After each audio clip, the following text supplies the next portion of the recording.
ইসলামী আন্দোলন বাংলাদেশ এটি বাংলাদেশের একমাত্র আদর্শভিত্তিক রাজনৈতিক দল যারা ইসলামী শরিয়া অনুসারে রাজনীতির প্রতিটি ধাপ পরিচালনা করে আসছে। দলের যাত্রা শুরু হয় 1987 সালে চরমনায় শ্রদ্ধেয় পীর সাহেব মুফতি সৈয়দ মোহাম্মদ ফজলুল করিম রহমতুল্লাহ আলাইহির নেতৃত্বে। তিনি বুঝেছিলেন যদি ইসলাম প্রতিষ্ঠা না হয় তবে সমাজে ন্যায় বিচার, মানবিকতা ও শান্তি কখনোই আসবে না। এই দলটির লক্ষ্য একটাই, একটি ইনসাফ ভিত্তিক কল্যাণ রাষ্ট্র গড়ে তোলা, যেখানে থাকবে না কোনো দুর্নীতি, অবিচার কিংবা শোষণ। বিশেষ করে 24শে জুলাইয়ের ঐতিহাসিক আন্দোলনে ইসলামী আন্দোলন বাংলাদেশের ভূমিকা ছিল সবচেয়ে বেশি লক্ষণীয়।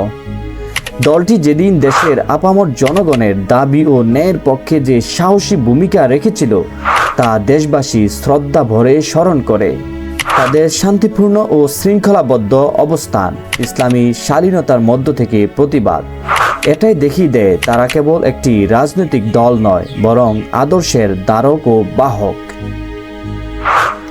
ইসলামী আন্দোলন বাংলাদেশ আজ দেশের প্রতিটি জেলা, উপজেলা এমনকি ইউনিয়ন পর্যায়েও সংগঠন গড়ে তুলেছে। তাদের ছাত্র সংগঠন ইসলামী শাসনতন্ত্র ছাত্র আন্দোলন ও যুব সংগঠন যুব আন্দোলন তরুণদের মাঝে ইসলামী চেতনা জাগিয়ে তুলেছে। মানুষ যখন বর্তমান রাজনীতিতে হতাশ, দুর্নীতি আর বিভ্রান্তিতে ক্লান্ত, ঠিক তখনই ইসলামী আন্দোলন বাংলাদেশ হয়ে উঠেছে মানুষের জন্য একটি সৎ ও আদর্শ রাজনৈতিক বিকল্প।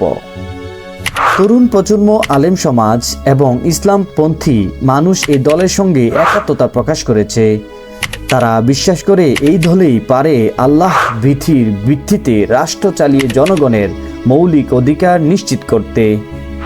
ইসলামী আন্দোলন বাংলাদেশ এটা শুধু একটি রাজনৈতিক প্ল্যাটফর্ম নয়, এটি হচ্ছে ইমানদার নেতৃত্বের জাগরণ, ন্যায়ের পথে দুর্নীতিমুক্ত ভবিষ্যতের অঙ্গীকার।